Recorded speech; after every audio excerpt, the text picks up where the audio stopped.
Son Excellence Bassirou Diomaye Diakhar Faye, le Premier ministre Ousmane Sonko, le ministre de l'Intérieur, le ministre des Affaires étrangères, les Sénégalais m'ont envoyé. Ils m'ont dit qu'ils sont fatigués. Ils sont fatigués. Ils sont fatigués par la mendicité dans les villes de Dakar. Ils sont tout le temps agressés. Que vous soyez en voiture et que vous marchez. Vous voyez une colonie de criquets pèlerins venir autour de vous. Vous demandez par force de l'argent. Là, 80 ou 90% de ces gens-là ne parlent même pas Wolof. C'est des gens qui viennent principalement de 4 pays. Le Tchad, le Niger, la Sierra Leone et la Guinée-Conakry. Voilà les 3 grands fournisseurs de mendiants au Sénégal. Ces gens-là ne viennent absolument pas dans le but de travailler ou de s'intégrer dans la société sénégalaise. Je vais vous dire comment le business est ficelé. Ils vont dans leur pays. Ils louent des enfants. Par exemple, moi j'ai mon fils, je ne peux pas venir à Dakar. J'ai vu une connaissance qui vient à Dakar. Mon fils a 4 ans ou 5, 6 ans. Je lui donne, et à chaque fin du mois, il m'envoie 15 à 20 euros. 15 000 à 20 000 francs. Chaque fin du mois. Maintenant, mon fils, il part. C'est comme ça. Ils font tout jusqu'à avoir 4, 5 enfants par femme. Comme ça, à la fin du mois, si chaque enfant peut ramener 50 000, déjà c'est bon. C'est comme ça que c'est le business. Maintenant, les gars, ils dorment d'or. Ils font leurs besoins d'or. Ils font pipi d'or. Ils dorment d'or. Ils passent leur vie d'or. Aujourd'hui, c'est devenu un véritable problème de santé publique pour toute la population dakaroise. Toute personne aujourd'hui qui habite à côté d'un rond-point ou d'un grand carrefour ou d'un grand pont a un problème. Tu ne peux même plus te déplacer normalement sans être entouré. Sans être entouré, ils te tendent la main comme ça. C'est pas possible. Ces gens-là, il faut les rapatrier. Ils n'ont aucun objectif de travailler. Ils savent juste que dans le subconscient sénégalais, il est mieux de sortir de l'aumône que de faire de l'épargne. Il y a des Sénégalais comme ça. Ils préfèrent plus sortir de l'aumône que d'épargner. Ils pensent qu'avec l'aumône là, ils vont se développer. Un jour, ils vont devenir milliardaires. Ils ne vont jamais épargner. Mais à chaque matin là, ils vont te sortir 1000 francs d'aumône. Pensant que c'est ça qui va le développer. Si tu les parles d'épargne, ils vont dire non, non, les banques vont m'arnaquer. C'est devenu un problème. Ces gens-là, ces 3 pays-là, nous ont fatigués. Guinée-Conakry, Sierra Leone, Tchad, Niger. 90% des mendiants de Dakar viennent de ces pays-là.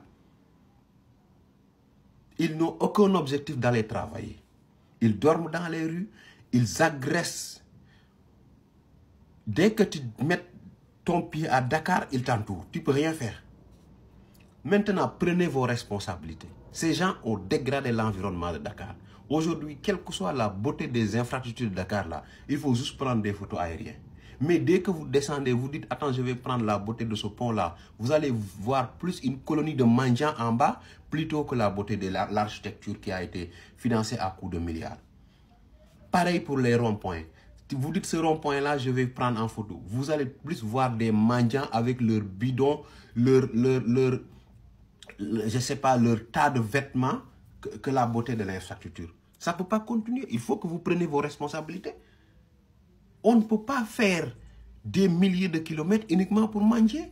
Et puis c'est du trafic d'êtres humains. C'est du trafic. La mendicité est du trafic d'êtres humains. Ça, il faut qu'on le reconnaisse. J'ai vu qu'au Sénégal, il y a beaucoup de gens aujourd'hui, des maîtres coraniques qui commencent à comprendre et qui s'orientent vers le système d'internat où l'enfant, en 2-3 ans, il maîtrise le Coran, il passe à autre chose. Mais ces gens-là, leur objectif n'est pas de maîtriser le Coran. Leur objectif, si c'est ce qui se disent maîtres coraniques, est d'avoir 15 à 20 enfants que tu amènes de ton pays. Tu dis à leurs parents, on va les ramener à Dakar. À chaque fin du mois, tu envoies, mais 15 à 20 enfants. Si chacun te ramène 2000 francs par jour, là, vous vous imaginez c'est combien? Des enfants, tu ne les nourris pas, tu ne les laves pas.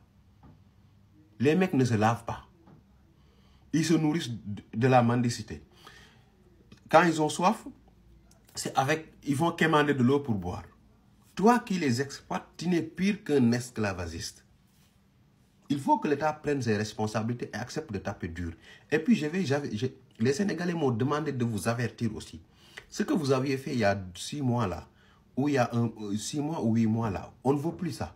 Prendre un avion ou 3 bus et dire qu'on a envoyé, ces gens-là, ce n'est pas des avions qui vont les rapatrier. C'est une politique stricte d'abord de contrôle des frontières. Vous ne savez nettement qu'une personne ne peut pas quitter le Niger, venir au Sénégal avec 6 enfants, tous de moins de 10 ans, et dire que c'est mes enfants. Ce n'est pas possible. Ou venir quitter le Tchad. Parfois, les enfants n'ont même pas 10 ans. Même pas 10 ans. Parfois, ils marchent à peine à l'heure où les gens vont en maternelle ici. C'est des enfants comme ça. Ils les mettent leur voile là, je ne sais pas quoi là. Après, ils salissent le Dakar. C'est une honte. Aujourd'hui, l'image de Dakar est tellement dégradée. Un jour, j'ai entendu une influenceuse dire que les premières personnes qui t'accueillent quand tu viens à Dakar, c'est les Mandjans. Et quand c'est les Mandjans là, il faut le dire nangen def. Ils ne vont jamais vous parler un vrai Wolof.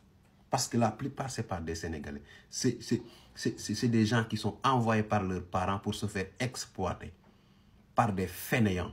Vous voyez parfois même certains hommes, ils sont dans des fauteuils roulants.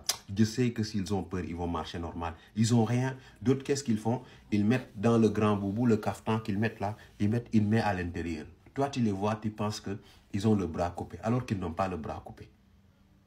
Combien de personnes comme ça on démasque chaque jour dans les rues de Dakar jusqu'à Koloban? Cette exploitation de l'être humain par l'être humain doit s'arrêter. Le Sénégal ne peut pas continuer à accueillir des gens qui n'ont aucune ambition de travailler. Aucune ambition de travailler. Aucune ambition. Et puis c'est de l'exploitation des enfants par des adultes. Si ces enfants étaient venus, même si ces gars-là étaient venus, c'est des adultes, c'est des responsables. Ils choisissent la mendicité. Mais c'est bon. Mais pourquoi ils nous ramènent? Chaque adulte a 6 enfants autour de lui. Chaque adulte a une colonie d'enfants qui mangent pour lui matin, midi, soir. Et le matin, ils vont faire leur versement. Ces gens-là n'achètent jamais à manger. Ils n'achètent jamais à boire. Tout ce qu'ils veulent, ils n'achètent pas de vêtements aussi. Tout ce qu'ils veulent, ils vont manger. S'ils veulent manger, ils vont manger. S'ils veulent boire, ils vont manger. S'ils veulent des vêtements, ils vont manger. Comment on peut laisser des personnes comme ça dans notre pays? C'est de l'esclavage des enfants par des adultes. Le Sénégal doit prendre ses responsabilités. Les Guinéens qui nous fatiguent. Je ne parle pas des Guinéens qui travaillent. Hein. Les Guinéens qui ont opté pour la mendicité. Ils louent une chambre dans la banlieue et ils y mettent 40 enfants venus de la Guinée. Les Sierra Leone, pareil. Les Tchadiens c'est plus des papis et des mamies et des jeunes filles de 19 ans à 25 ans qui viennent avec leur burqa, je ne sais pas comment on l'appelle là, avec 80 enfants. Ils envahissent les ponts, ils envahissent les ronds-points. Les Tchadiens et les Nigériens, ça c'est leur pratique. Une chambre, 40 enfants. Alors que le gars qui dit que c'est lui le maître coranique là, il loge aux Almadies. Dans un appartement de luxe. Et c'est les enfants qui vont mourir dans le froid. C'est les enfants qui vont se lever à 4 h du matin pour rejoindre le centre-ville de Dakar. On en a marre. Prenez vos responsabilités. Vous êtes élus pour nous sauver. Ce phénomène devient un danger public, un problème de santé publique. Les rues de Dakar sont trop sales à cause de ça.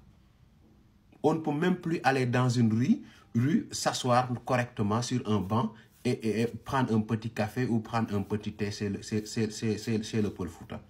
On ne peut plus le faire parce que ces gens-là, ils nous envahissent. Même là où tu dois te poser, même, ils l'ont tellement sali, ils ont pissé là-bas, ils ont versé là-bas de l'huile. Et on n'a pas les mêmes ces gens-là, on n'a même pas les mêmes normes d'hygiène. Un Sénégalais normal, vous les mettez dans ces conditions, il refuse. Il refuse catégoriquement.